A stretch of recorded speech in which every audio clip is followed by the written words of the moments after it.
Oke, baik nih teman-teman, karena udah ada banyak juga yang udah join dan juga narasumbernya juga sudah join. Mungkin kita bisa mulai untuk acara sharing Nutrishare session kali ini. Pada pagi kali ini kita sharing akan membahas tentang perkuliahan dietitian dan juga S2 gizi yang didampingi oleh narasumber yang keren-keren banget nih. Ada dua narasumber dari perkuliahan dietitian dan juga S2 gizi. Mungkin untuk narasumbernya bisa untuk memperkenalkan dirinya secara singkat. Mungkin bisa dimulai dari Kak Zulfa dulu. Halo Kak Zulfa.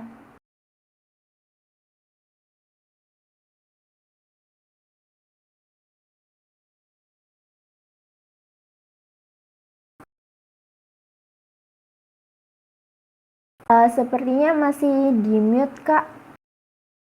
Apakah suara saya terdengar?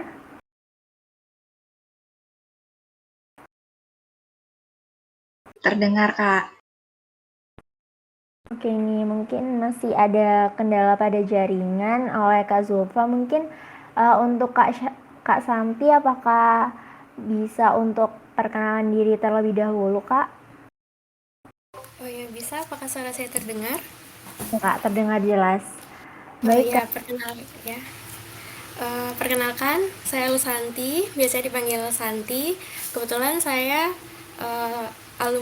baru saja selesai kuliah S2 di UGM, ngambil program studi ilmu kesehatan masyarakat dengan peminatan minat gizi dan kesehatan. Kemudian untuk S1-nya saya lulus di tahun 2019 di S1 Brawijaya. Mungkin itu singkat dari saya. Untuk panggilan saya panggil Santi aja. Terima kasih. Oke nih, terima kasih Kak Santi atas perkenalannya. Wah, teman-teman jadi tahu ya kalau Kak Santi ini tadi sesuai yang udah dijelasin uh, lulusan dari S1 Gizi Universitas Brawijaya dan juga S2 Ilmu Kesehatan Masyarakat yang mengambil bidang fokus gizi di UGM. Baik, untuk selanjutnya mungkin Kak Zulfa apakah sudah bisa untuk open mic?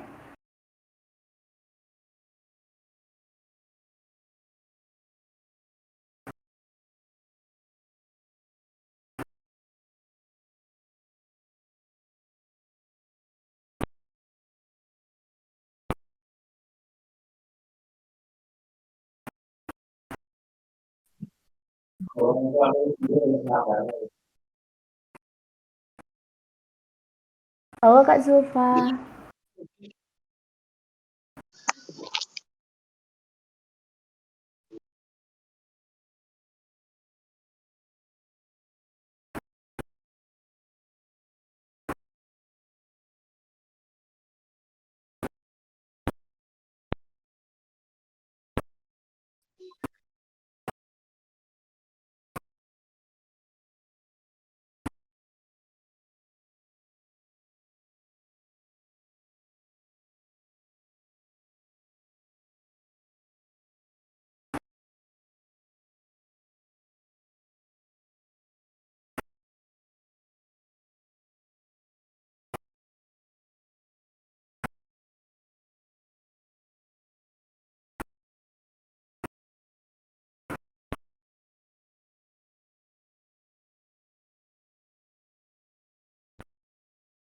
Oke, ternyata masih ada kendala di Kak Zulfanya untuk mic-nya.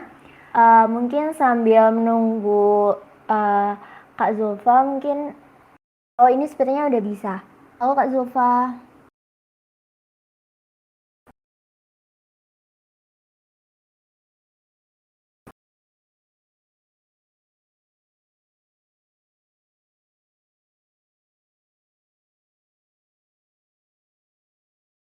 Oke, jadi ternyata masih mau ganti device terlebih dahulu sambil menunggu mungkin berbincang-bincang dulu sama Kak Santi.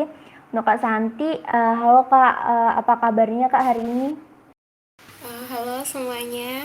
Kebetulan kabar saya hari ini baik. Teman-teman gimana? Baik kan?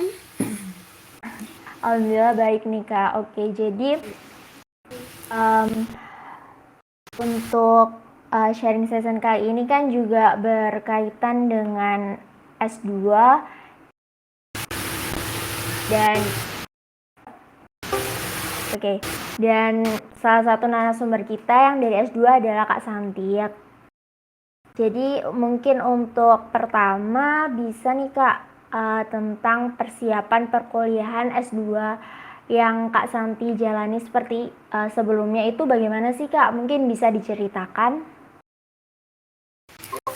Ya, jadi persiapan sebelum S2 ya. Jadi sebenarnya saya terhitung fresh graduate dari S1 untuk langsung lanjut ke S2 ya. Jadi saya belum sempat masuk dalam dunia kerja dan saya memutuskan langsung untuk lanjut S2.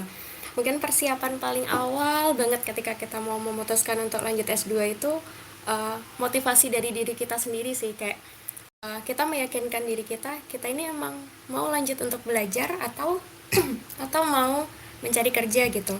Kebetulan kalau dari saya sendiri memang inginnya langsung lanjut kuliah gitu. Jadi waktu itu saya memantapkan diri saya harus kerja atau harus kuliah nih. Kemudian setelah mantap saya mau lanjut kuliah, berarti saya harus mempersiapkan gitu segala yang dibutuhkan untuk masuk S2 gitu.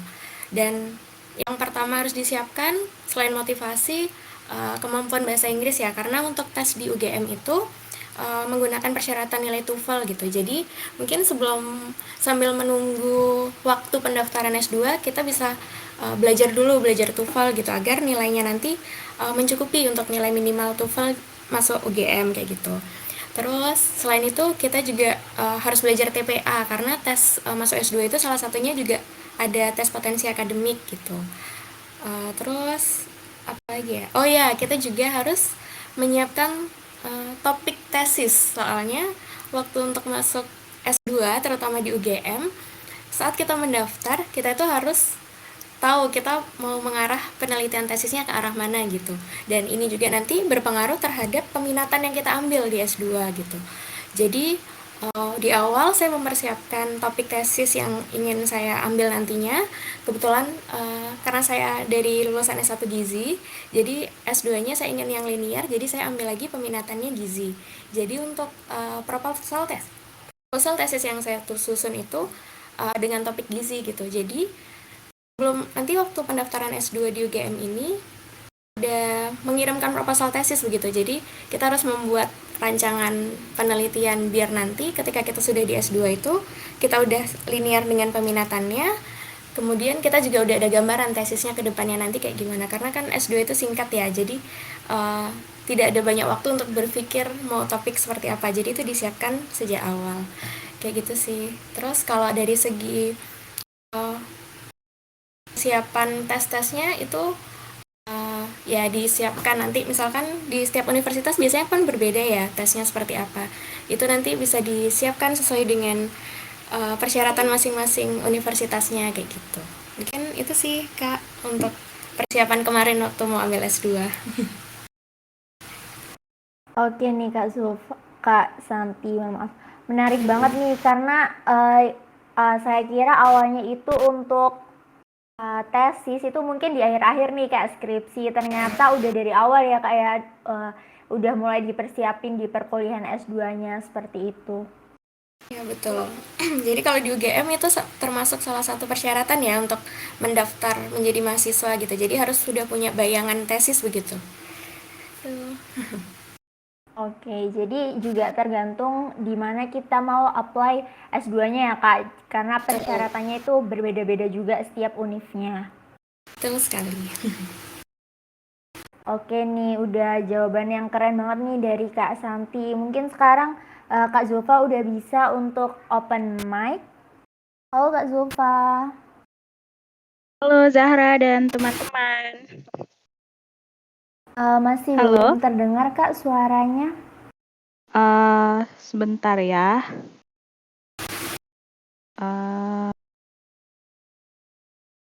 Halo, apakah sudah terdengar?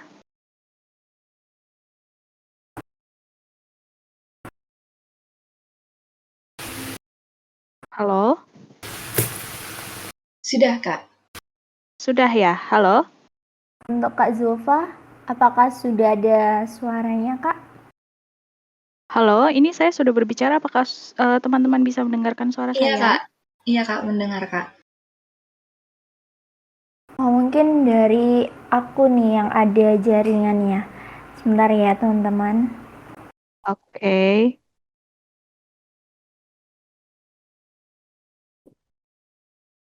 Oh, apakah suaranya masuk? Suara Zahra terdengar, suara saya terdengar tidak?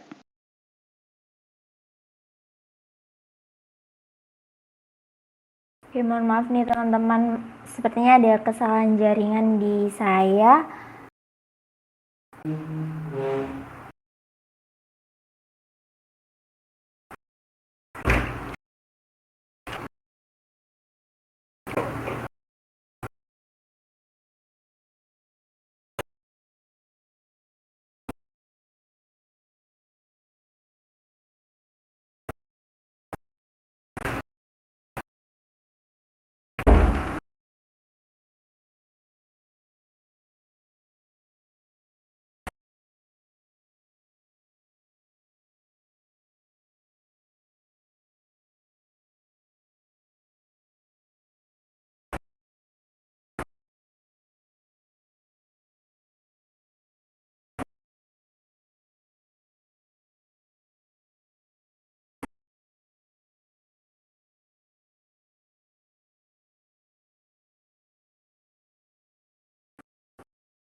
Oke, mungkin dari saya ada masalah untuk masalah jaringan di saya, mungkin karena tidak terdengar suaranya Kak Zulfa. Mungkin aku bisa ke next question dulu ke Kak Santi sambil nunggu tim ilmu giziku untuk mendengar dari jawabannya Kak Zulfa nantinya yang akan ditanyakan. Oke, untuk Kak Santi mungkin boleh sharing juga nih Kak tentang perjalanannya pada saat kuliah S2 itu gimana sih Kak? Mungkin bisa diceritakan. Jadi ini saya kasih gambaran S2 selama di UGM ya, karena kemarin saya kuliahnya di UGM. Jadi untuk S2 IKM dengan peminatan gizi di UGM itu kita nanti ada 4 semester kan ya. Jadi di semester awal itu kita ada mata kuliah umum dulu. Mata kuliah umum ini sebagian besar materinya terkait dengan ilmu kesehatan masyarakat kayak gitu. Kemudian selain ada mata kuliah umum, kita juga ada mata kuliah peminatan. Nah, di mata kuliah peminatan ini baru kita itu fokus pada materi-materi gizi gitu. Jadi di semester pertama itu kita belajar mata kuliah umum yang sebagian besar IKM atau kuliah kesehatan masyarakat dan mata kuliah gizi gitu. Kemudian untuk di semester 2 ini kita tuh udah fokus pada materi peminatan gizi gitu. Jadi semua materi yang diajarkan di semester itu terkait dengan gizi gitu. Dan perlu saya kasih tahu ke teman-teman, kalau di Universitas Gadjah Mada, peminatan gizi di IKM ini lebih cenderung ke gizi masyarakat gitu. Jadi, buat teman-teman yang pingin lanjut S2 dengan peminatan gizi masyarakat, mungkin bisa lanjut di UGM gitu. Cuma kalau untuk klinis, di UGM ini S2-nya tidak terlalu klinis gitu, karena kita di bawah naungan ilmu kesehatan masyarakat gitu. Jadi, gizinya lebih ke arah masyarakat. Terus, setelah di semester 2 ini kita full mempelajari tentang gizi, di semester 3 ini ada magang gitu. Jadi mungkin nggak banyak S2 yang ada magangnya gitu. Cuma kebetulan di S2 Gizi UGM ini kita ada magang. Nah, magangnya ini kata lainnya praktek kerja lapang gitu ya. Jadi kita itu menerapkan materi atau teori-teori yang udah pernah kita dapat selama 2 semester ke dalam langsung ke dalam lapangan gitu. Jadi magangnya ini nanti kita ke berbagai tempat gitu, jadi boleh milih. Ada yang magang di lembaga swadaya masyarakat, LSM atau NGO gitu. Terus ada yang magang di dinas kesehatan, ada yang magang di puskesmas. Nah,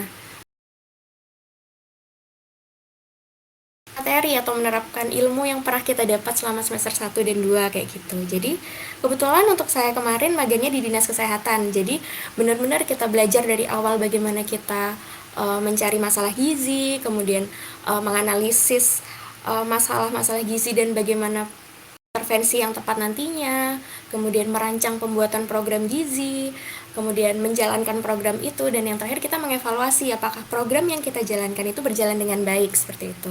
Jadi gambaran semester 1 sampai 3 selama kuliah tuh kayak gitu. Jadi benar-benar kita dapat teori selama 2 semester, kemudian kita menerapkan di semester 3-nya gitu. Kemudian untuk magang ini tuh juga nggak di semua peminatan ada. Jadi kebetulan hanya ada di peminatan gizi dan kesehatan ibu dan anak.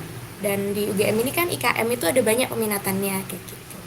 Terus kalau udah di semester 4 ini udah fokus tesis gitu. Jadi semester 4 ini kita bimbingan, terus tesis sampai di akhir semester 4 kayak gitu. Gitu sih Kak gambaran S2 kemarin di UGM.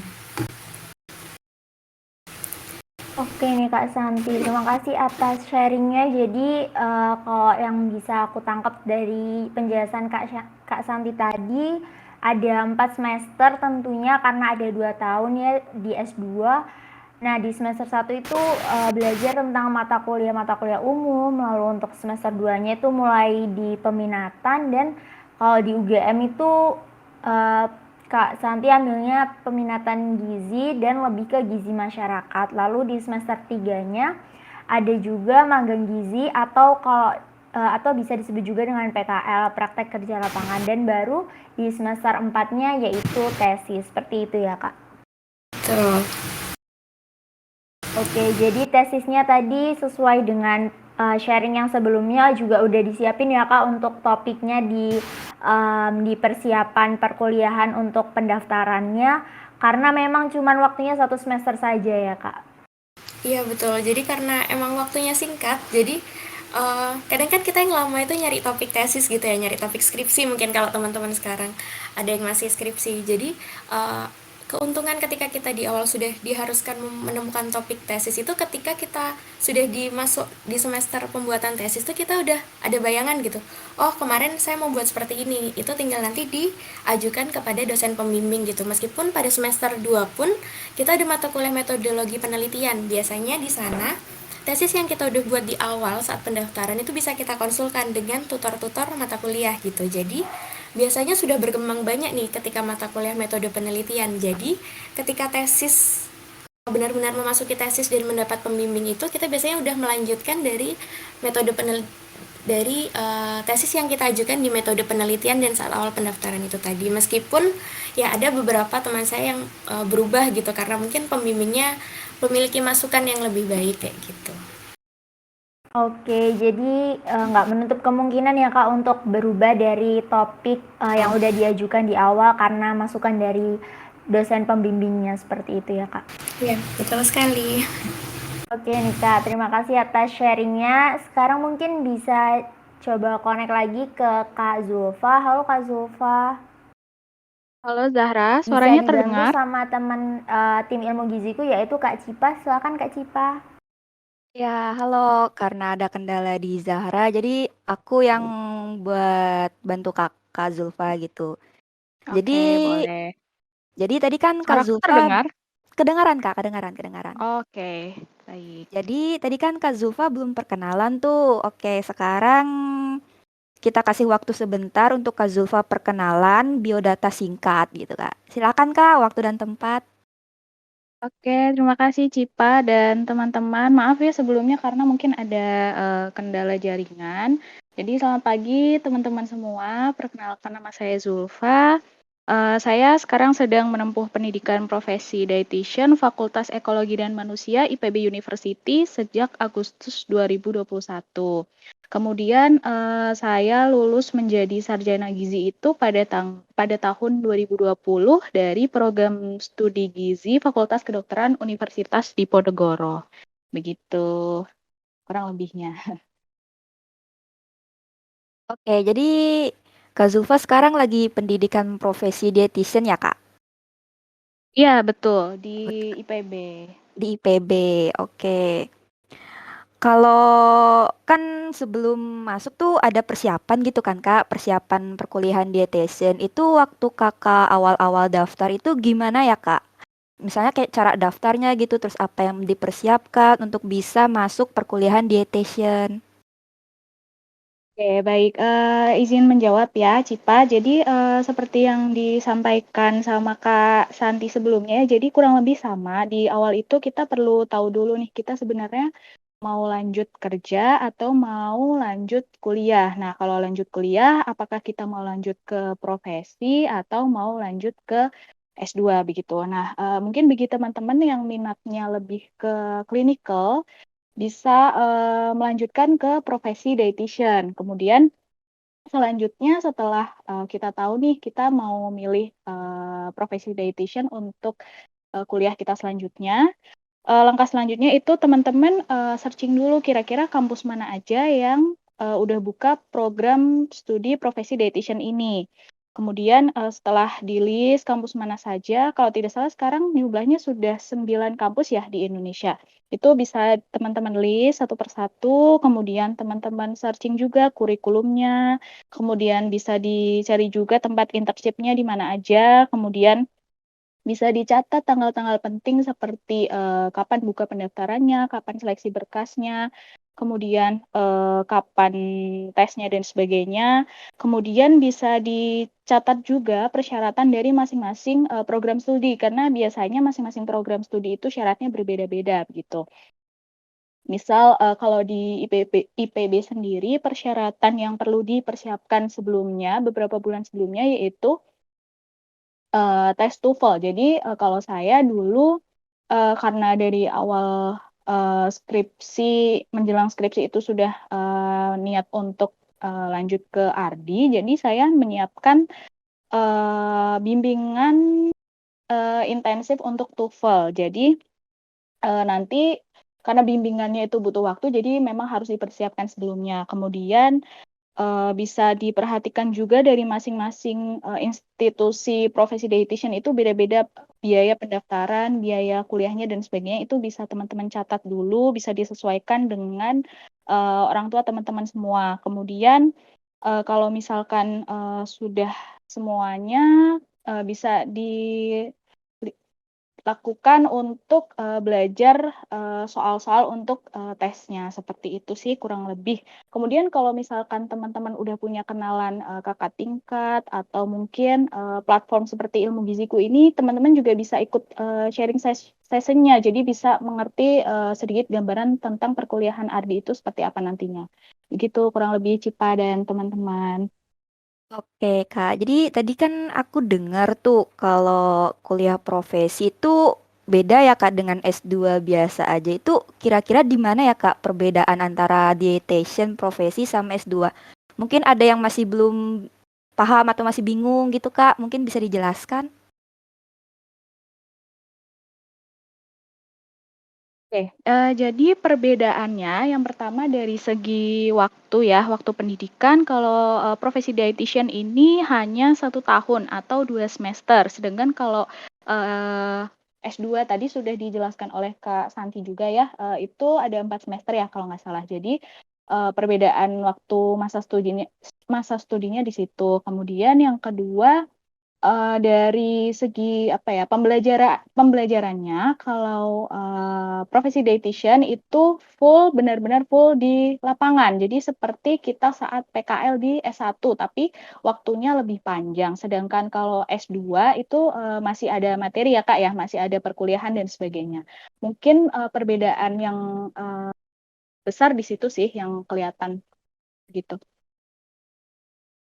Oke, berarti mungkin dari jawaban Kak Zulfa, teman-teman udah tahu tuh perbedaan antara profesi dietitian sama S2. Jadi bisa tuh dipikirin lagi, aku mau masuk mana nih? Mau masuk dietitian atau mau masuk S2 gitu kan.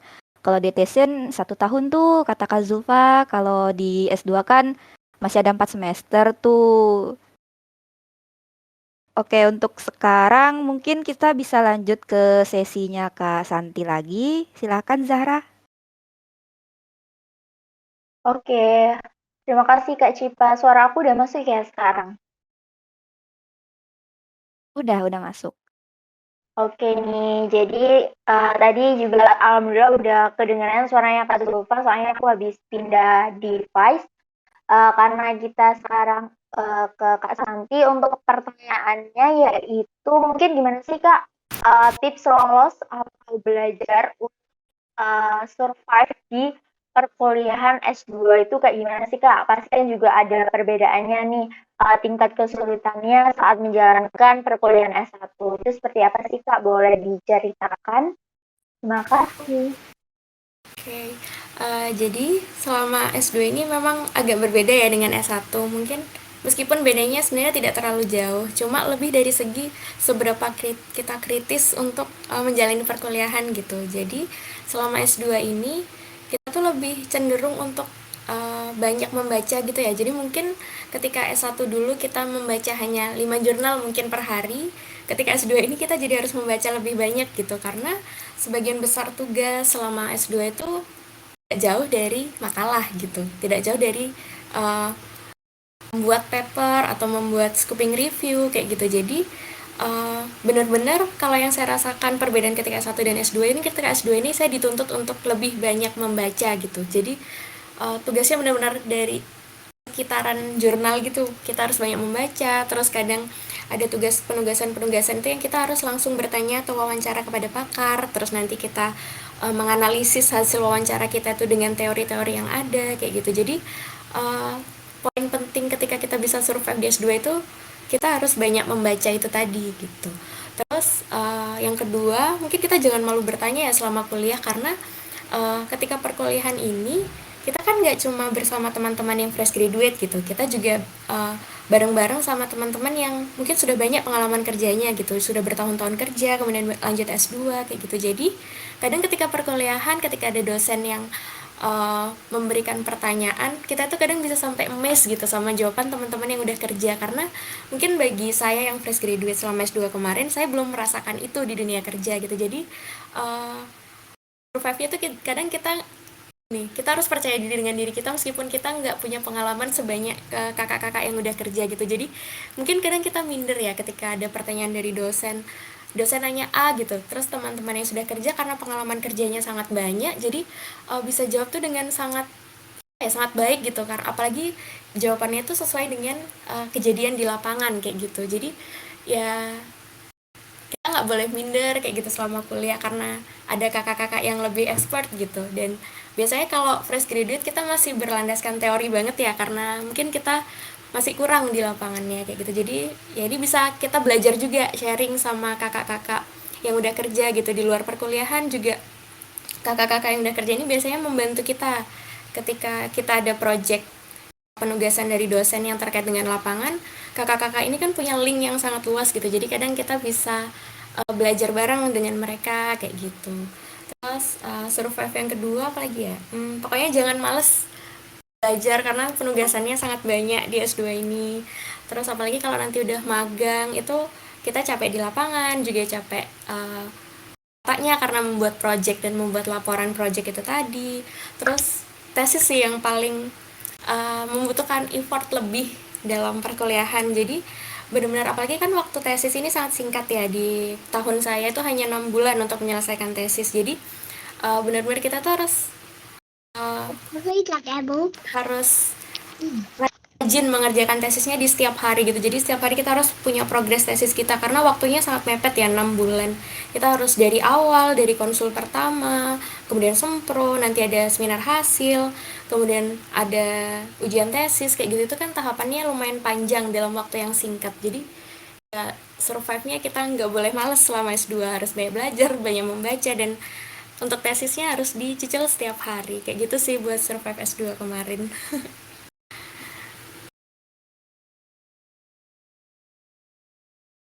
Oke nih Kak, jadi ternyata harus banyak membaca ya Kak. Kalau misalnya di S1 cuma 5 jurnal, di S2 bisa sampai lebih banyak daripada yang di S1. Terus juga perbedaan umur yang sama yang fresh graduate langsung S2 sama yang udah mencari pengalaman di lapangan untuk bekerja dan lanjut S2 itu juga sangat berpengaruh ya Kak ya untuk perkuliahan S2. Dan tapi tetap nggak boleh minder, jadi bisa digunakan kesempatan itu untuk terus belajar ya Kak ya, bersama teman-teman yang sudah bekerja di lapangan seperti itu. Oke nih Kak. Untuk jawabannya sangat menarik sekali nih, karena saya masih S1 dan masih semester 3, jadi kayak wow ternyata di S2 ini uh, ada perbedaan pengalaman, terus juga ada kalau misalnya ngerjain tesis effortnya luar biasa karena waktunya yang mepet seperti itu. Oke, baik-baik. Uh, untuk selanjutnya, terima kasih ke Kak Cipa karena tadi udah membantu kendala yang ada di jaringan saya. Sekarang saya udah bisa dengar uh, udah bisa dengar suaranya Kak Zulfa. Halo Kak Zulfa. Halo Cipa, sorry siapa Zahra? Sorry. Iya nih Kak, oke. Sorry ya Kak, tadi ada kendala jaringan di saya. Oke nih Kak, kita Oke. mau sharing tentang itu perjalanan pada saat kuliah dietitian itu kayak gimana nih Kak? Perjalanannya mungkin mulai dari semester 1 sampai semester 4 itu lebih banyak, mungkin tadi dijelaskan di awal kalau misalnya lebih banyak praktek di lapangan. Nah itu tuh gimana sih Kak perjalanannya seperti itu? Jadi untuk Ardi ini kan cuma 2 semester ya, jadi cuma 1 tahun kuliahnya. Jadi kalau dulu ini berdasarkan pengalaman saya di IPB ya, mungkin di profesi dietitian lain seperti di kampus UB, di Poltekkes dan sebagainya mungkin akan berbeda. Jadi kalau di IPB itu dulu saya kan mulai kuliah tahun 2021 bulan Agustus. Jadi setelah pengumuman kelulusan, kami angkatan 3 itu ada yang namanya orientasi atau pembekalan di awal semester. Jadi kurang lebih selama 1 bulan kami melakukan kegiatan orientasi, pembekalan karena waktu itu COVID masih naik, jadi dilakukan secara online.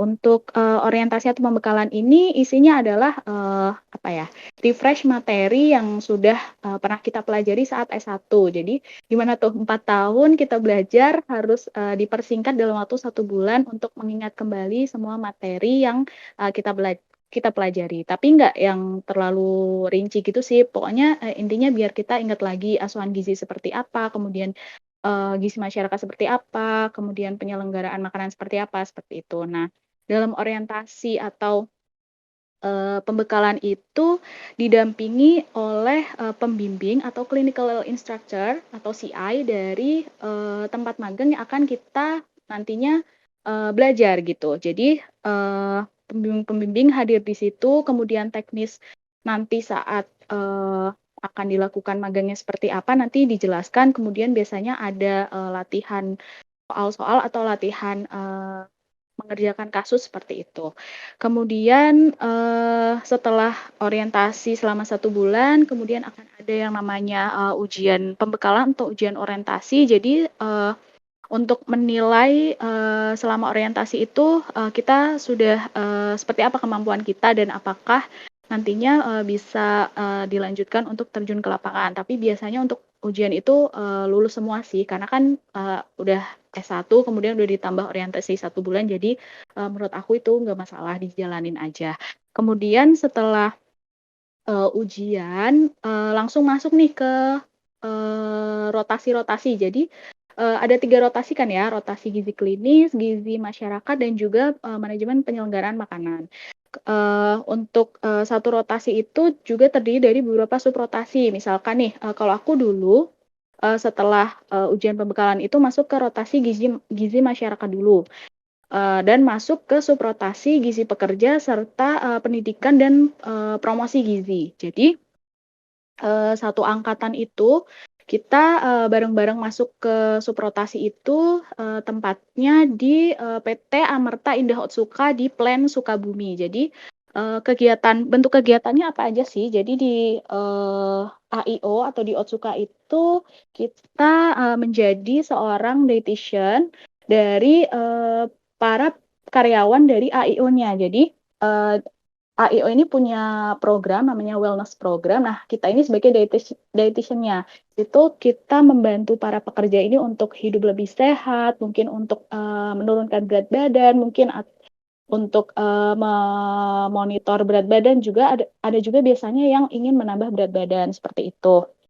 Kurang lebih kita di AIO ini atau di Otsuka ini kurang lebih selama 8 minggu itu juga sudah termasuk dengan subrotasi pendidikan dan promosi gizi. Jadi selain kita memberikan atau mendampingi para bapak dan ibu karyawan, kita juga memberikan mini webinar. Kalau kemarin kurang lebih aku sama angkatanku itu 3 kali mini webinar terkait masih nyambung topiknya dengan permasalahan-permasalahan yang ada di para pekerja Otsuka ini seperti itu. Kemudian setelah selesai 5 minggu di Otsuka, dilanjutkan lagi ke subrotasi manajemen program gizi. Nah ini masuk ke puskesmas. Jadi untuk puskesmasnya itu di puskesmas daerah Kota Bogor dan satu puskesmas itu 1 orang gitu. Di puskesmas ini biasalah ya kita ikut merancang program puskesmas itu seperti apa dan sebagainya begitu. Kemudian untuk puskesmas ini kurang lebih waktunya sekitar 2 minggu. Kemudian selanjutnya setelah puskesmas jadi setelah dari AIO ini kita disebar gitu. Jadi satu angkatan itu nggak sama-sama ke puskesmas semua, tapi ada yang ke puskesmas, ada yang ke rumah sakit, ada yang ke catering dan sebagainya. Nah, kalau ini aku menceritakan tentang yang aku alami ya. Jadi setelah dari puskesmas, aku masuk ke rotasi manajemen penyelenggaraan makanan, yaitu di catering Pawon Sae di daerah Karawang gitu. Di catering ini kita belajar cost control, kemudian untuk waktunya kurang lebih selama 1 minggu. Kemudian setelah rotasi manajemen penyelenggaraan makanan, subrotasi cost control, aku lanjut ke gizi kebugaran. Jadi ini di rotasi gizi masyarakat, subrotasi gizi olahraga ya. Jadi aku masuk ke gizi kebugaran untuk magangnya itu kalau aku secara online karena waktu itu COVID angkanya masih naik. Jadi aku online. Kemudian untuk di gizi kebugaran itu kurang lebih selama 2 minggu. 2 minggu di gizi kebugaran kita klien kita ikut memantau klien juga. Jadi untuk penurunan berat badan atau untuk meningkatkan kebugaran gitu. Kemudian selanjutnya, nah ini masuk ke rotasi klinisnya, ke rotasi gizi klinis. Nah untuk IPB sendiri, untuk tempat magang gizi klinisnya itu ada 2 di RSCM dan juga di RSUD Cibinong. Yang pertama aku masuk ke RSCM dulu nih. Di RSCM kurang lebihnya sekitar 4 atau 5 bulan. Terdiri dari yang pertama kita masuk ke manajemen penyelenggaraan makanannya dulu selama 1 bulan. Di situ kita belajar diet apa saja yang ada di RSCM, kemudian diet baik itu diet makanan biasa, makanan lunak, kemudian dari makanan cair dan juga parenteralnya seperti apa. Kemudian setelah kita MPM 1 bulan, barulah kita diperbolehkan untuk masuk ke rotasi gizi klinis begitu. Nah di RSCM ini kita kurang lebih selama 3 bulan. Jadi ada 6 stase yang harus kita selesaikan. Kalau di IPB dan RSCM ini kemarin aku harus menyelesaikan stase penyakit dalam, kemudian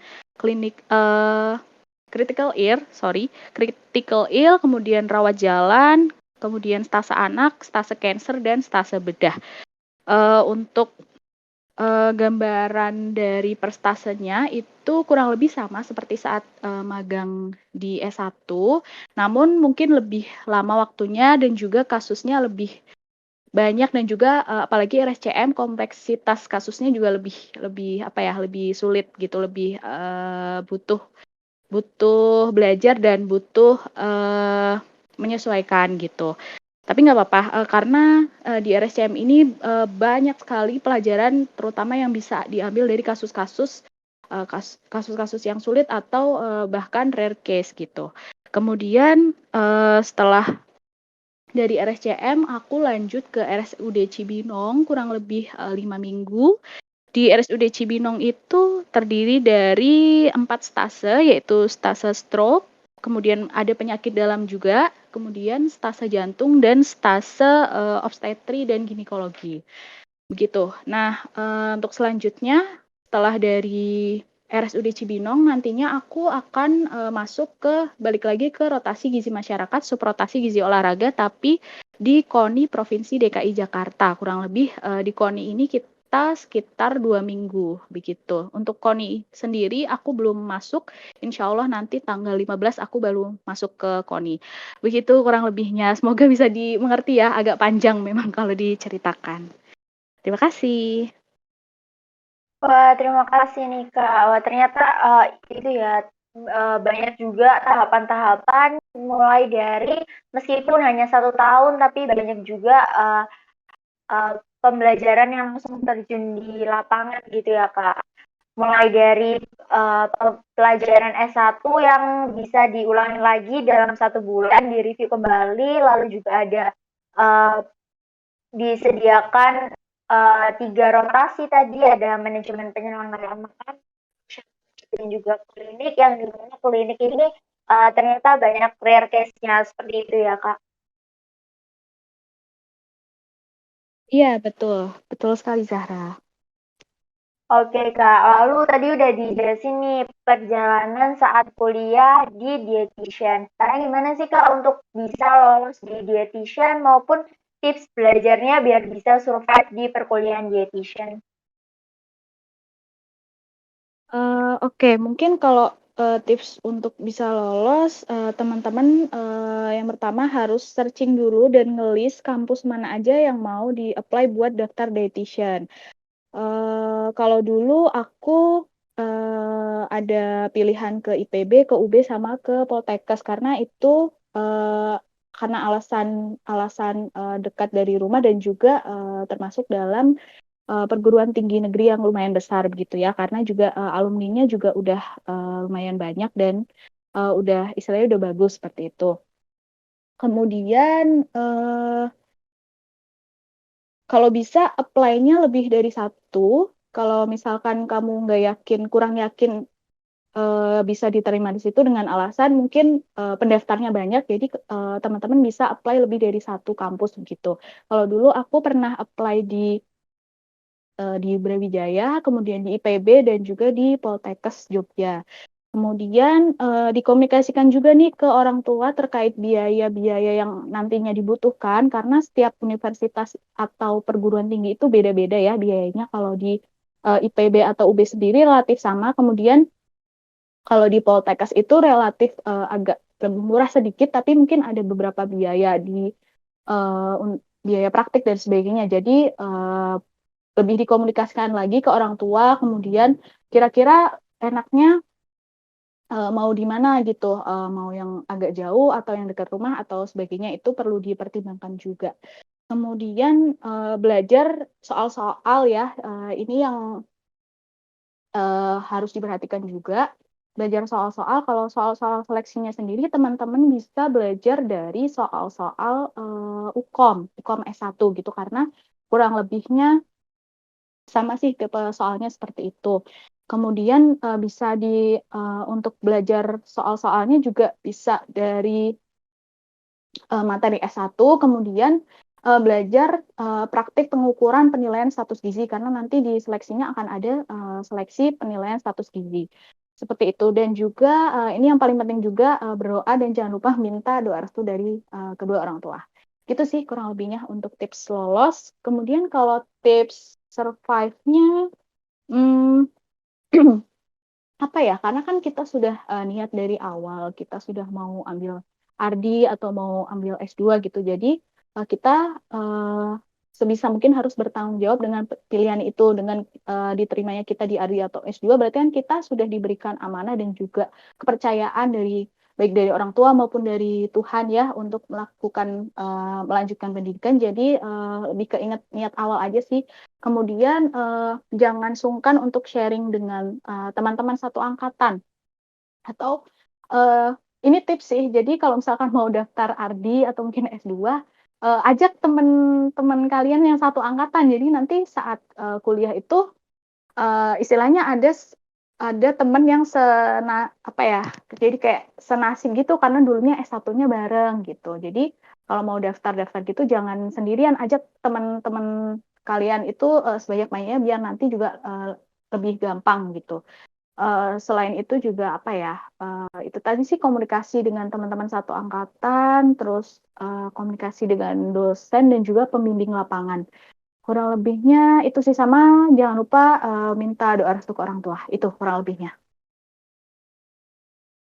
Oke nih Kak, jadi udah dijawab ya teman-teman untuk terkait tipsnya bagaimana bisa lolos, yaitu bisa dengan apply dari lebih dari satu kampus dan juga belajar soal satu dan untuk tips survive-nya mungkin bisa bertanggung jawab dengan pilihan yang diambil seperti itu ya Kak Zulfa ya.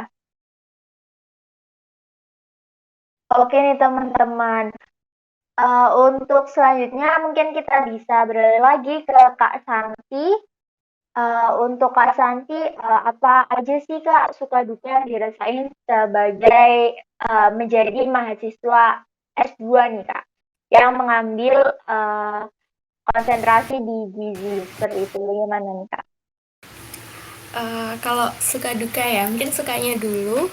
Sukanya banyak banget sih karena yang pertama mungkin kita sebenarnya waktu dulu kuliah S1 itu kita udah dapat banyak sekali ilmu gitu ya. Tapi ketika kita masuk S2, benar-benar itu ilmunya tuh kayak semakin ditambah gitu. Jadi kadang ada sudut pandang yang tidak kita pernah temui ketika S1, terus kita temui saat kuliah S2. Terus selain itu dari segi dosen juga, untuk dosen-dosen S2 ini kan rata-rata semua sudah doktor dan profesor gitu. Jadi benar-benar kita mendapatkan ilmu baru dari para expert di bidangnya gitu. Jadi seru banget untuk perkuliahannya. Kemudian juga dosen-dosen di S2 ini banyak yang tidak hanya menjelaskan terkait dengan teori gitu, pasti mereka selalu menghubungkan dengan kenyataan di lapangan atau dengan program-program gizi yang sedang berjalan tentang masalah-masalah gizi saat ini. Jadi benar-benar kita tuh ilmunya itu tidak hanya teori, tapi kita mendapatkan gambaran lapangan dari expert-expert yang ada di perkuliahan kayak gitu. Terus sukanya lagi tadi kita tuh punya teman bukan hanya dari yang seusia gitu, jadi banyak juga teman-teman yang udah senior gitu. Jadi kita tuh punya banyak relasi gitu, kayak jadi sekarang misalkan kita jadi kenal pegawai di Kementerian Kesehatan, terus kita jadi kenal pejabat di rumah sakit mana, terus kita jadi kenal, punya banyak link lah, jadi kayak jadi kenal pegawai dinkes ini kayak gitu tuh.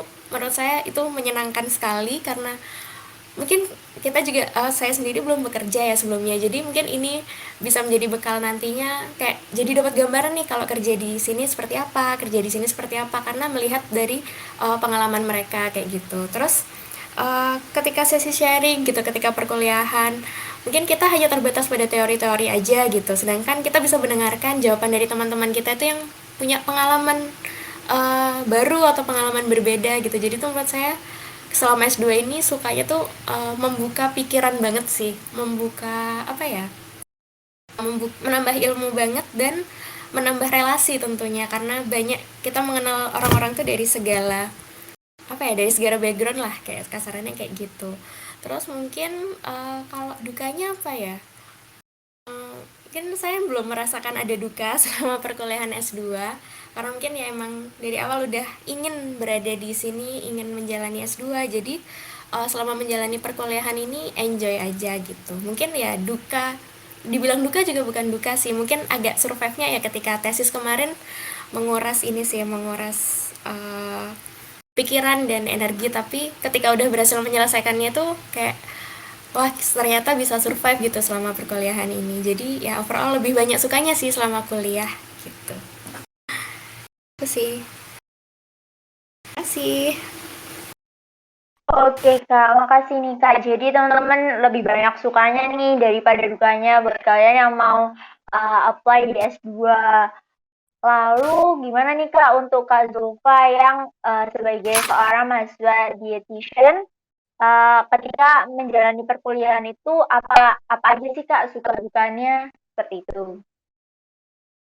Oke, jadi untuk sukanya di kuliah di profesi dietitian kurang lebih sama seperti Kak Shanti ya. Jadi kita bisa dapat ilmu baru, bisa dapat insight baru, kemudian bisa dapat cara pandang dan penyelesaian masalah gizi terutama ya, yang baru juga dari teman-teman kita, dari pembimbing-pembimbing kita gitu. Karena eh jujur, baik di RSCM, di RSUD Cibinong maupun tempat-tempat magang yang lain itu benar-benar aku bisa dibilang dapat ilmu baru gitu dari tempat-tempat magang itu. Kemudian yang kedua relasi juga bertambah ya karena kan kita kenal dosen baru nih dari IPB, dosen-dosennya juga maksudnya udah profesor, udah doktor, udah tidak diragukan lagi ya.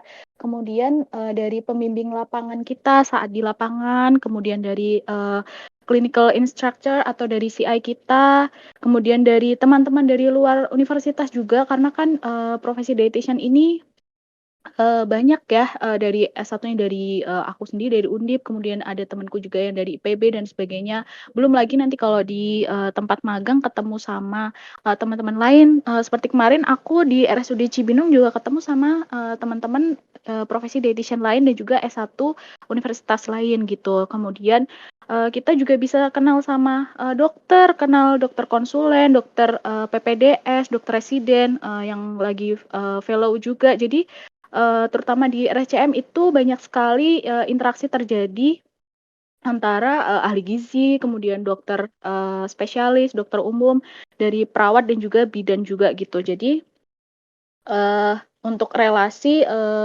bertambah banget ya. Kemudian dari puskesmas juga kita bisa kenal seperti yang dikatakan oleh Kak Santi, bisa kenal dengan kepala dinas, mungkin dengan Pak Lurah di sekitar wilayah kerja puskesmas, kemudian juga pegawai puskesmasnya itu sendiri. Kemudian sukanya yang menurut aku ini adalah apa ya, sebuah nilai plus juga saat kita belajar di pendidikan profesi dietitian. Kita dapat kesempatan, terutama dietitian IPB ya, kita mendapat kesempatan untuk menangani kasus-kasus sulit atau bahkan rare case, terutama di RSCM, karena kan RSCM ini adalah rumah sakit rujukan pusat ya, jadi memang yang dirujuk ke RSCM itu adalah pasien-pasien dengan penyakit yang complicated seperti itu. Di RSUD Cibinong juga kemarin aku dan temanku juga sempat dapat pasien yang penyakitnya lumayan bagus dalam tanda kutip. Jadi benar-benar itu bagus sih kesempatan untuk mendapat kasus sulit atau bahkan rare case. Kemudian kita juga diberikan kesempatan untuk memberikan intervensi lebih leluasa dibandingkan saat kita magang di S1. Mungkin karena S1 jadi mungkin masih terbatas ilmunya, keterampilannya juga terbatas. Nah, di profesi dietitian ini kita bisa leluasa memberikan intervensi baik ke pasien di rumah sakit maupun intervensi saat gizi masyarakat di Otsuka, di puskesmas, di gizi kebugaran dan sebagainya. Kemudian di profesi dietitian ini kita juga jadi bisa mengenal tempat-tempat baru karena kan magangnya pindah-pindah ya. Yang pertama aku di Sukabumi, terus pindah lagi ke Bogor, pindah lagi ke Jakarta, ke Cibinong dan sebagainya. Jadi itu kita bisa kenal tempat-tempat baru. Kemudian sukanya lagi nih, terutama di RSCM, aku bisa tahu lebih banyak formula enteral. Ternyata formula enteral itu banyak sekali jenisnya, terutama formula enteral untuk anak ya. Dewasa aja udah banyak, apalagi yang untuk anak. Kemudian kita juga bisa lebih banyak tahu terkait formula parenteral karena setiap rumah sakit itu beda. Di RSCM beda parenteralnya pakainya apa, di Cibinong juga beda. Jadi lebih memperkaya pengetahuan kita terkait enteral parenteral yang mungkin kurang maksimal kita dapatkan saat S1. Kurang lebihnya itu sih untuk sukanya. Kalau dukanya bohong ya kalau misalkan kuliah profesi atau kuliah S2. Kalau aku sih, kalau mungkin Kak Santi memang apa ya, memang lebih banyak sukanya. Kalau profesi dietitian juga sama sih sebenarnya, banyak sukanya juga, namun tidak dipungkiri memang ada saat-saat yang bikin kita kok ternyata susah ya. Tapi itu wajar karena yang namanya belajar ya, dari kita yang tidak tahu menjadi tahu memang itu butuh effort, butuh perjuangan. Jadi kalau di profesi dietitian ini mungkin karena lebih banyak di lapangan dan juga pindah-pindah tempat magang, jadi lebih banyak laporan yang harus diselesaikan itu pasti sih. Kemudian karena waktunya lebih singkat, jadi kita harus dituntut untuk lebih cepat beradaptasi begitu. Kemudian karena aku ini di Jakarta, jadi mungkin lebih jauh dari orang tua gitu, karena sebelumnya di Semarang lebih dekat dari orang tua. Kemudian sama biayanya mungkin lebih besar. Seperti itu kurang lebihnya sih dari aku. Tapi kalau dibandingkan dengan sukanya, sangat banyak sukanya karena sangat banyak ilmu yang bisa kita dapat dibandingkan saat S1 gitu. Kurang lebihnya sama sih dietitian sama S2 gitu. Sama-sama dapat ilmu yang lebih yang kita belum bisa dapatkan di S1. Begitu kurang lebihnya. Oke nih Kak, jadi di dietitian juga sama, lebih banyak sukanya daripada dukanya ya, walaupun pasti setiap proses perkuliahan itu pasti akan mengalami masa-masa yang sulit, tapi tetap akan tergantikan ya Kak sama sukanya tadi karena lebih banyak. Oke Iya, nih, betul sekali, Zan. ya Kak.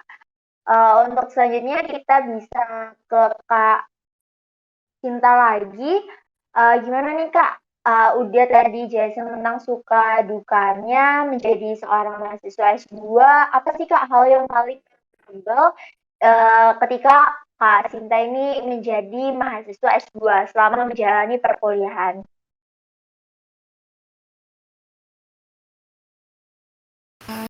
Iya, kalau dari saya yang paling berkesan atau memorable selama kuliah S2 ini di bagian magangnya sih, waktu semester 3 itu. Karena kita tuh bisa tahu lapangan banget ya. Mungkin sama dengan pengalaman Kak Zulfa di profesi, cuma mungkin kita lebih singkat waktunya karena magang ini hanya 10 minggu gitu. Jadi karena semester 1 dan semester 2 itu sudah banyak materi, kemudian kita diturunkan ke lapangan, menurut saya ini sangat menyenangkan gitu ya, karena kita bisa menerapkan ilmu yang kita dapatkan, dan bahkan ketika magang kemarin, kita tuh bisa memberikan saran atau masukan kepada tempat yang kita pakai magang gitu. Kebetulan saya kemarin di Dinas Kesehatan, dan mungkin senangnya tuh karena ternyata saran dan masukan dari kita itu didengar gitu. Jadi merasa sedikit bermanfaat lah terhadap tempat magang kita kayak gitu. Itu menurut saya sangat menyenangkan sih, dan pengalaman terjun langsung ke lapangan itu kesempatan yang sangat sangat menyenangkan banget. Nah ya itu, kalau S2 kan nggak sebanyak Kak Zulfa di lapangannya. Jadi ketika di lapangan 10 minggu itu udah memberikan kesan yang berbeda gitu selama S2, karena nggak monoton terhadap teori kayak gitu. Terus yang nggak terlupakan lagi juga mungkin perjuangan tesis itu, yang mungkin akan terkenang tapi untuk dikenang tapi tidak untuk diulang kembali. Mungkin kayak gitu sih Kak. Terima kasih. Iya Kak, oke. Jadi memang yang paling dikenang itu pada saat magangnya, karena di S2 tadi yang udah dijelasin sama Kak Sinta, banyak teorinya di awal-awal masa perkuliahan, tapi di pertengahan ada magang, jadi itu bisa membuat kenangan juga ya Kak di perkuliahan S2. Nah, omong-omong tentang magang juga, untuk S2 ini apa sih Kak? Ada prospek kerja apa sih Kak yang di yang bisa didapatkan nih ketika sudah menjalani perkuliahan S2 seperti itu? Ya, jadi untuk prospek S2 yang saya tahu sejauh ini, yang pertama mungkin biasanya yang memutuskan untuk langsung lanjut ke S2 setelah lulus kuliah S1 atau setelah lulus profesi mungkin karena ingin ke arah akademisi gitu ya. Jadi mungkin peluang besarnya adalah di akademik, jadi menjadi dosen kayak gitu. Kemudian selain menjadi dosen, kita juga bisa dinas kesehatan seperti itu, karena kan dinas kesehatan membutuhkan perencana program gitu, program kesehatan, terutama mungkin kalau kita program gizi gitu. Jadi kita bisa juga di dinas kesehatan atau di kementerian kesehatan, dan selain itu kita juga bisa di lembaga swadaya masyarakat atau LSM karena saat ini tuh banyak LSM yang bergerak di bidang gizi yang mencari kita lulusan-lulusan S2 untuk membuat suatu program kayak gitu, misalkan dalam contohnya ada CISDI kayak gitu itu.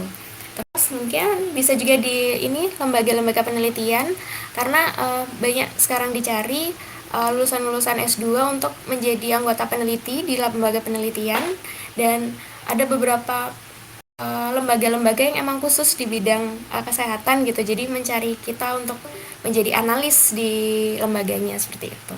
Dan untuk kalau kita yang lulusan S2 mau tetap kerja di rumah sakit, lanjut kerja di rumah sakit atau di puskesmas itu juga bisa kembali ke keinginan kita ingin lanjut kerja di mana kayak gitu. Itu sih Kak. Oke nih Kak, jadi banyak juga ya teman-teman prospek kerjanya ketika teman-teman mengambil perkuliahan S2 lagi. Oke, sekarang tadi udah dari Kak Santi, sekarang kita ke Kak Zulfa nih Kak. Untuk Kak Zulfa, apa sih Kak hal-hal yang paling berkesan nih saat menjadi seorang mahasiswa dietitian? Banyak ya, pastinya yang sangat berkesan di aku saat kemarin apa belajar di profesi dietitian, terutama itu bisa dapat kasus besar, menangani pasien yang termasuk kasus sulit atau bahkan rare case. Kemudian karena diberikan kesempatan untuk mengintervensi lebih leluasa, jadi waktu itu aku sempat mendapat ucapan terima kasih dari pasien yang aku intervensi gitu. Makasih ya Mbak karena udah sangat perhatian dengan suami saya dan sebagainya. Itu jujur bikin hati jadi kayak seneng banget gitu. Oh ternyata yang aku lakuin itu bermanfaat bagi orang lain gitu. Kemudian saat itu ini sih yang sangat-sangat berkesan buat aku karena waktu itu kan masuk stase critical ill di RSCM. Jadi memang masuk ke ruangan ICU ya, di ruang intensive care unit. Jadi di situ waktu itu nggak sengaja ada pasien baru masuk, kemudian ternyata langsung drop gitu. Jadi benar-benar menyaksikan di situ dokter memberikan apa ya RJP gitu langsung nggak kayak seperti yang ada di drakor atau di drama Korea gitu. Kita kan biasanya ngelihat pasien di RJP itu kan di drama Korea atau di film. Nah itu aku benar-benar ngelihat langsung. Cuma ngelihat sih karena kan bukan kompetensi kita ya untuk untuk ikut memberikan atau berpartisipasi. Itu sih yang berkesan. Kemudian selanjutnya adalah kita bisa berkolaborasi, bisa berinteraksi, bisa berdiskusi dengan dokter, dengan perawat, dengan bidan-bidan juga gitu. Yang alhamdulillah baik di RSCM maupun di RSUD Cibinong itu beliau-beliau ini sangat welcome dan juga istilahnya mau berbagi ilmu, mau berdiskusi dengan kami para dietetik intern gitu sih kurang lebihnya yang berkesan bagi aku saat menjalani program pendidikan profesi dietitian. Oke Kak, jadi banyak juga ya teman-teman hal-hal yang berkesan saat Zulfa menjadi seorang mahasiswa dietitian, mulai dari uh, langsung turun ke lapangannya dan diberikan ucapan terima kasih untuk salah satu istri dari pasien yang ditangani oleh Kak Zulfa. Oke nih Kak Zulfa, selanjutnya apa sih Kak prospek kerja yang bisa didapatkan oleh seorang dietitian? Untuk prospek kerjanya terutama di clinical nutrition ya. Jadi kita bisa jadi dietitian di rumah sakit. Kemudian selain di rumah sakit kita juga bisa jadi dietitian di startup yang sekarang sudah mungkin banyak ya platform-platform diet atau catering sehat gitu di internet itu juga kita bisa apply ke situ. Kemudian bisa juga praktik mandiri di rumah karena kita sudah punya izin praktik. Kemudian juga bisa buka catering sehat sendiri. Kemudian bisa juga nanti ke sport dietitian menjadi sport dietitian, atau bisa juga nanti lanjut S2 untuk jadi dosen atau akademisi. Kemudian kita juga bisa mendaftar CPNS gitu sih. Banyak sih prospek kerjanya untuk dietitian itu sendiri, kurang lebih sama seperti prospek kerja S2. Mungkin lebih uh, ke arah klinis, seperti itu menurut aku sih gitu. Oke Kak, terima kasih nih Kak atas jawaban-jawabannya. Jadi banyak ya teman-teman prospek kerja antara seorang dietitian maupun S2. Lalu di sini juga udah ada beberapa pertanyaan nih Kak. Aku mau bacain dulu untuk pertanyaan ini untuk Asanti nih. Kak mau tanya apa ya bedanya S2 Gizi dengan S2 Kesehatan Masyarakat Peminatan Gizi. Lalu juga ini Kak Santi ada lagi apa yang memutuskan untuk ambil S2 Kesehatan Masyarakat Peminatan Gizi. Boleh dijawab Kak? Silakan. Iya, jadi bedanya S2 Gizi dengan S2 Kesmas itu kalau yang pertama dari gelarnya ya, kalau S2 Gizi nanti gelarnya itu MGZ, kalau dari S2 Kesmas Peminatan Gizi itu nanti gelarnya Master of Public Health gitu. Kalau dari segi materi yang dipelajari, kalau S2 Gizi ini biasanya dibagi lagi jadi peminatan gizi klinis, peminatan gizi masyarakat, dan ada juga yang membuka peminatan gizi biomedik seperti itu. Jadi untuk S2 Gizi ini fokus terhadap gizi itu sendiri, jadi full materi gizi gitu. Ini yang setahu saya. Cuma saya juga kurang tahu karena saya nggak ada teman yang lagi S2 gizi murni, jadi nggak bisa sharing. Dan kalau untuk S2 Kesmas Peminatan Gizi ini kita belajar dari sisi kesehatan masyarakatnya dulu, baru kita fokus kepada peminatan gizinya gitu. Jadi mata kuliah kesehatan masyarakatnya itu seperti kita belajar kebijakan kesehatan, terus kebijakan gizi, terus ini apa sistem informasi gizi kayak gitu tuh kita belajar. Terus kita juga sempat belajar epidemiologi kayak gitu. Jadi kalau untuk Kesmas Peminatan Gizi ini kita dapat ilmu kesehatan masyarakatnya juga dan dapat ilmu gizinya juga, dan gizinya ini cenderung kepada gizi masyarakat. Jadi mungkin kalau dengan S2 Gizi yang peminatan gizi masyarakat mungkin tidak terlalu berbeda jauh ya, tetapi kalau dengan S2 Gizi yang mengambil peminatan klinis ini sangat berbeda jauh, karena di kami di S2 Kesehatan Masyarakat Peminatan Gizi UGM itu tidak ada belajar klinis sama sekali. Jadi buat teman-teman yang ingin lanjutnya S2 komunitas mungkin bisa lanjut. Tapi kalau untuk yang ingin atau peminatannya lebih ke klinis mungkin bisa research mencari universitas lain yang membuka S2 Gizi peminatan klinis begitu.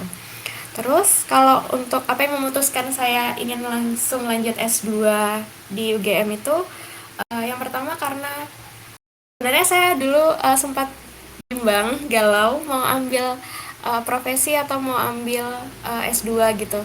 Tapi setelah saya memantapkan diri saya sendiri, akhirnya saya memutuskan ambil S2 karena saya ingin langsung lanjut ke arah akademisi gitu. Jadi saya langsung ambil S2.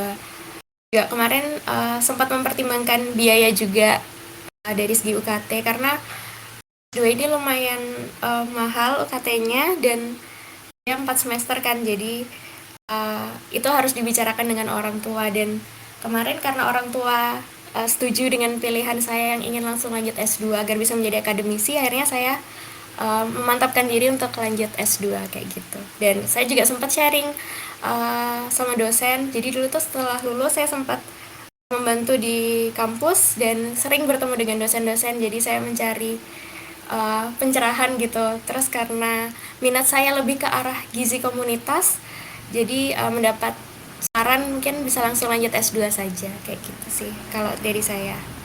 Terima kasih.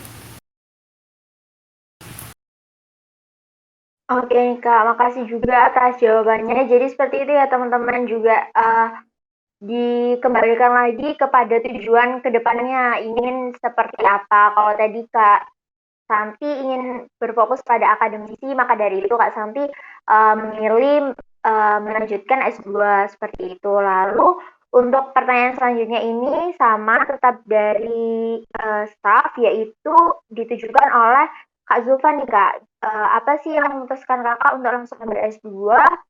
Mohon maaf, untuk langsung ambil dietitian, tidak ambil kerja terlebih dahulu setelah lulus S1, seperti itu Kak.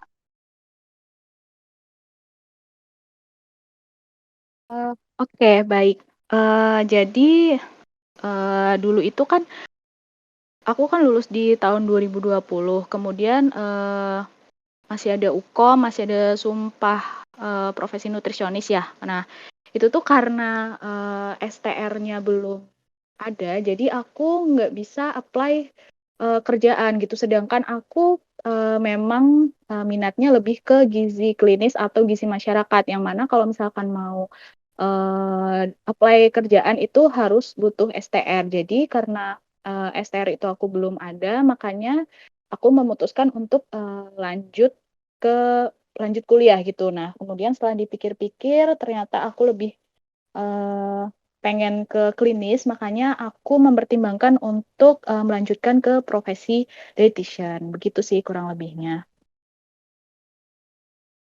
Oke, terima kasih Kak atas jawabannya. Jadi, ketika udah lulus juga kita harus menunggu beberapa hal untuk bisa mendapat apply kerjaan karena yang pada bidang klinis dan masyarakat seperti itu. Lalu untuk pertanyaan kedua ini dari Ayu, Kak izin bertanya apa yang harus kita pertimbangkan untuk memutuskan apakah mau lanjut ke profesi atau S2? Soalnya masih bimbang mau profesi atau S2. Mungkin bisa dijawab dari Kak Zulfa terlebih dahulu, Kak. Oke, baik. Jadi aku juga dulu sempat bimbang ya mau lanjut S2 atau mau profesi. Jadi ini juga perlu komunikasi dengan orang tua sih karena terkait biaya ya. Jadi gambarannya kalau misalkan di IPB itu sendiri untuk uang UKT-nya itu kalau nggak salah 13 juta angkatanku yang nggak tahu sekarang dan tahun depan berapa.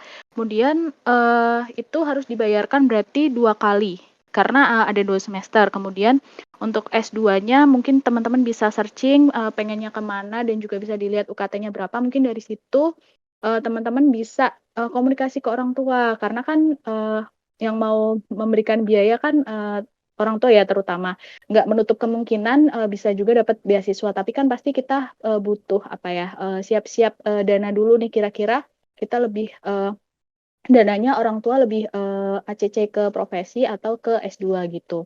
Terus selanjutnya kita harus tahu dulu kita sebenarnya pengennya tuh kemana gitu. Mungkin kalau misalkan teman-teman pengennya ke arah clinical nutrition, pengen kerja di rumah sakit, pengen memperdalam ilmu tentang clinical nutrition itu mungkin bisa memutuskan untuk mengambil pendidikan profesi dietitian.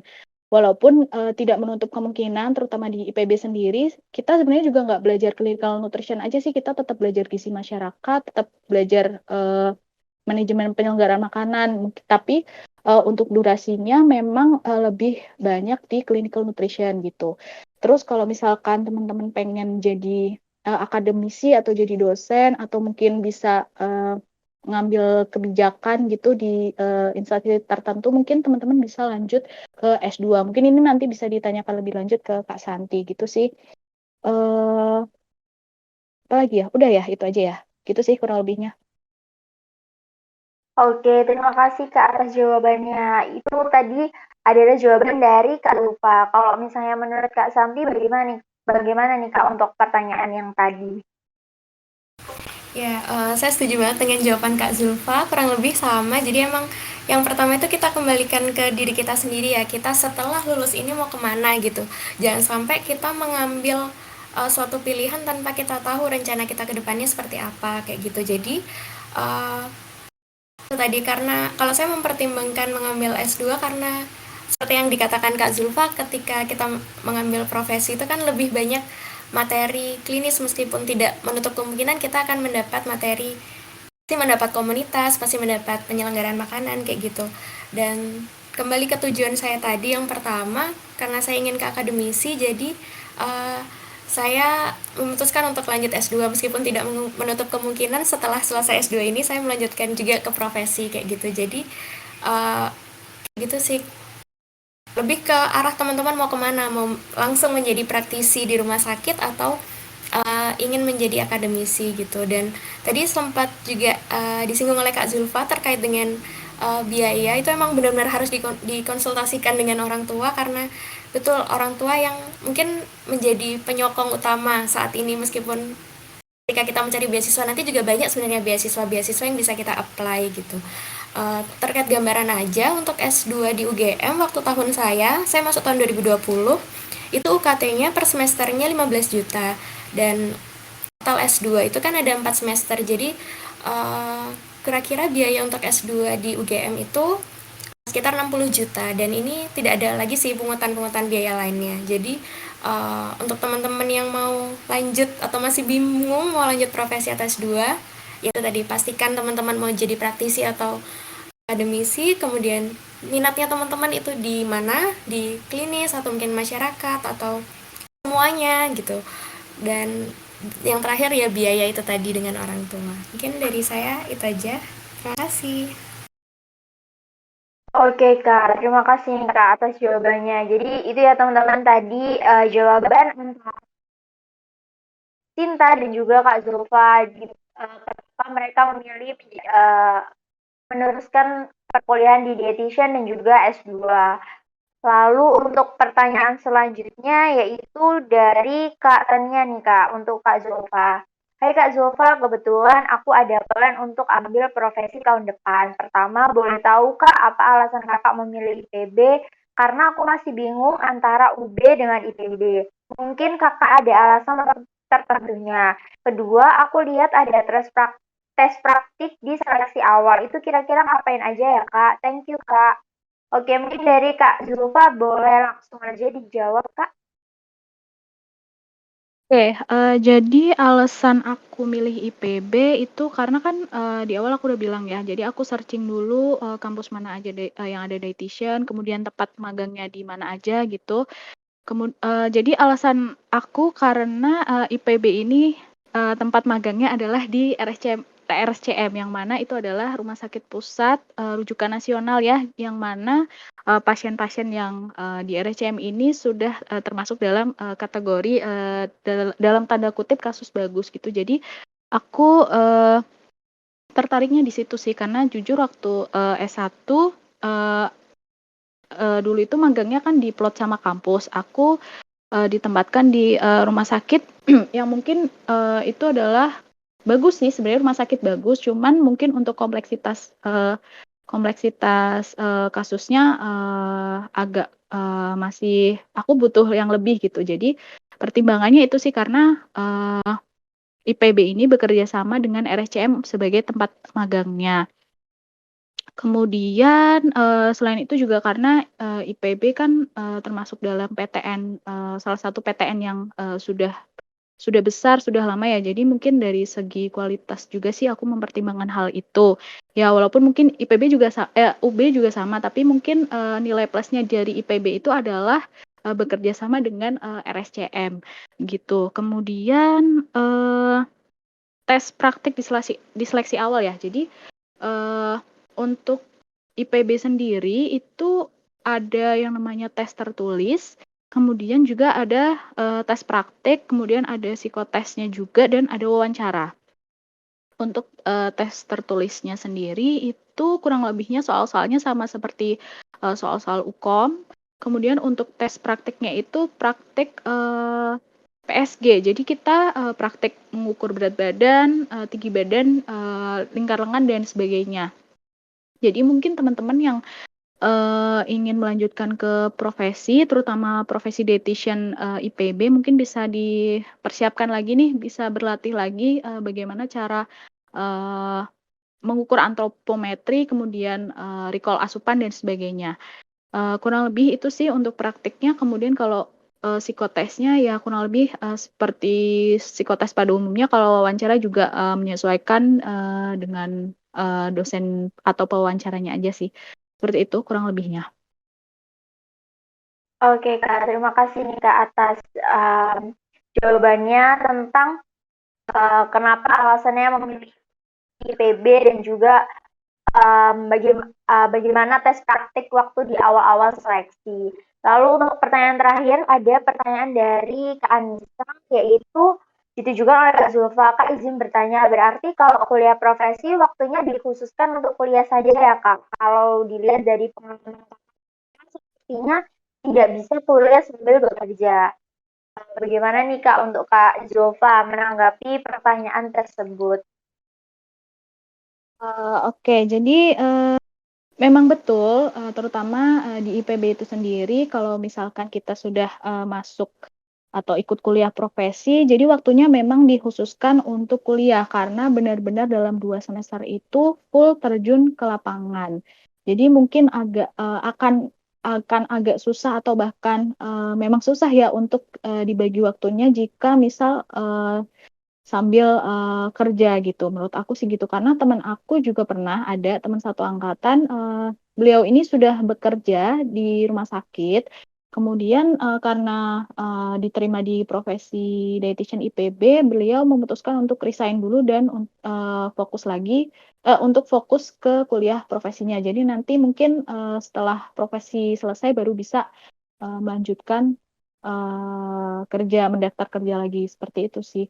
Tapi itu untuk IPB ya. Kalau yang kampus-kampus lain mungkin seperti Poltekkes, UB dan sebagainya, aku kurang tahu sih. Tapi kalau IPB memang harus fokus kuliah dulu di profesi gitu sih. Oke Kak, terima kasih nih untuk jawabannya. Jadi udah jelas ya teman-teman kalau misalnya itu juga tergantung lagi kembali ke program dari kampus yang dituju. Nah oke, jadi pertanyaannya udah selesai tapi nggak menutup kemungkinan mungkin teman-teman ada yang masih ingin bertanya, bisa juga bertanya di ruang chat di bagian sharing pengalaman ya teman-teman. Nah untuk terakhir nih mungkin ada closing statement nih dari Kak Zulfa sama Kak Cinta mengenai uh, untuk komunitas gizi yang ingin melanjutkan sekolah dietitian maupun S2-nya. Mungkin bisa dari Kak Cinta terlebih dahulu Kak. Iya, mungkin untuk teman-teman baik yang mau lanjut S2 atau mau lanjut profesi, mungkin dari sekarang mulai dipikirkan baik-baik pingin kemana, pingin lanjut profesi atau S2 atau mungkin profesi terus langsung lanjut S2.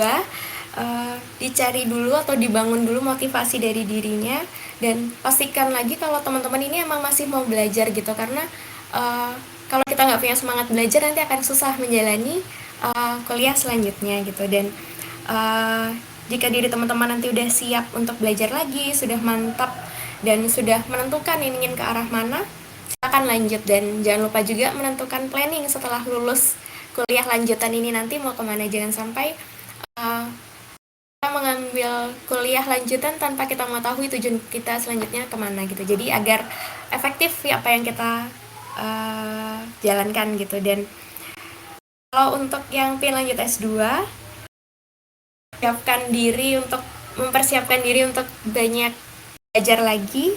Dan ini juga untuk yang profesi sih, intinya jalani semua dengan baik dan pikirkan matang-matang tentang minat dan kedepannya nanti gitu. Mungkin dari saya itu.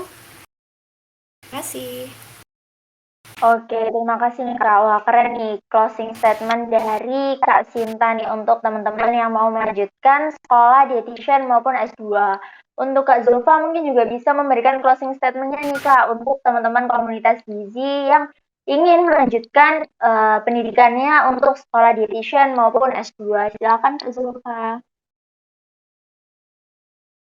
Oke, baik. Betul seperti yang dikatakan oleh Kak Santi bahwa harus tahu dulu nih ke depannya kita akan seperti apa. Kemudian harus dipastikan juga bahwa kita memang masih ada kemauan untuk belajar karena kan profesi maupun S2 ini memang harus ada materi-materi baru yang kita kuasai atau kita pelajari lagi seperti itu. Kemudian khususnya kalau misalkan teman-teman yang mau lanjut profesi dietitian itu harus benar-benar diniatkan ya untuk memperdalam ilmu karena di profesi dietitian ini banyak sekali ilmu yang mungkin kurang maksimal didapatkan saat S1. Kemudian kalau misalkan kita sudah niat, sudah minta izin dan juga doa restu dari orang tua, insya Allah bisa menjalani dengan semangat dan juga dengan ikhlas gitu. Kemudian terutama buat teman-teman yang ingin melanjutkan profesi dietitian, mungkin dari sekarang bisa disiapkan semuanya ya, baik dari fisik, mental, material juga. Jangan lupa ya, karena memang selain butuh fisik yang kuat, kemudian mental yang kuat juga, dan juga materialnya yang dibutuhkan juga banyak tentunya ya. Dan jangan sungkan untuk komunikasi dengan teman-teman satu angkatan saat nanti di profesi dietitian, kemudian dengan pembimbing lapangan, dengan dosen akademik maupun dengan clinical instructor atau CI di lapangan gitu. Intinya tetap jaga komunikasi dan juga semangat aja sih gitu kurang lebihnya. Oke, terima kasih Kak atas closing statement-nya. Keren juga nih guys, closing statement dari Kak Zulfa. Nah, teman-teman, kita udah membahas banyak nih tentang perkuliahan dietitian maupun S2, mulai dari persiapannya, perjalanannya, tips survive-nya, suka duka, dan juga prospek kerja sebagai seorang dietitian maupun S2 yang menempuh uh, dan S2. Nah, teman-teman mungkin juga ada pertanyaan bisa langsung ditanyakan di room chat di sharing pengalaman.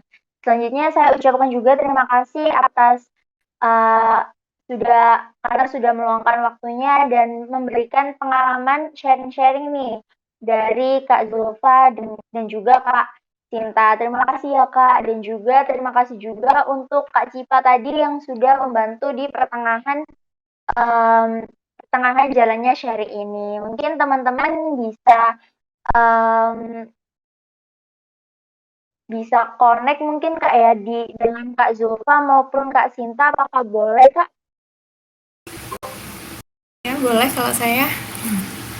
Iya boleh Kak, mungkin boleh minta tolong dituliskan aja di room chatnya ya Kak ya, di room chat ruang diskusi, ingin connect teman, bisa menjalin hubungan relasi lewat mana. Baik, mungkin karena waktunya juga udah lebih, sudah setengah 12, semoga banyak sharing-sharing pengalaman ini yang didapatkan untuk kita semua tentunya yang ingin tahu nih tentang perkuliahan dietitian maupun S2. Terima kasih untuk teman-teman juga yang sudah meluangkan waktu, dan selamat berakhir pekan semuanya. Saya akhiri sharing session mengenai perkuliahan dietitian dan juga S2, dan sampai berjumpa lagi di NutriShare session berikutnya. Terima kasih. Wassalamualaikum warahmatullahi wabarakatuh. Waalaikumsalam. Terima kasih Zara dan teman-teman semua. Terima kasih, Kak.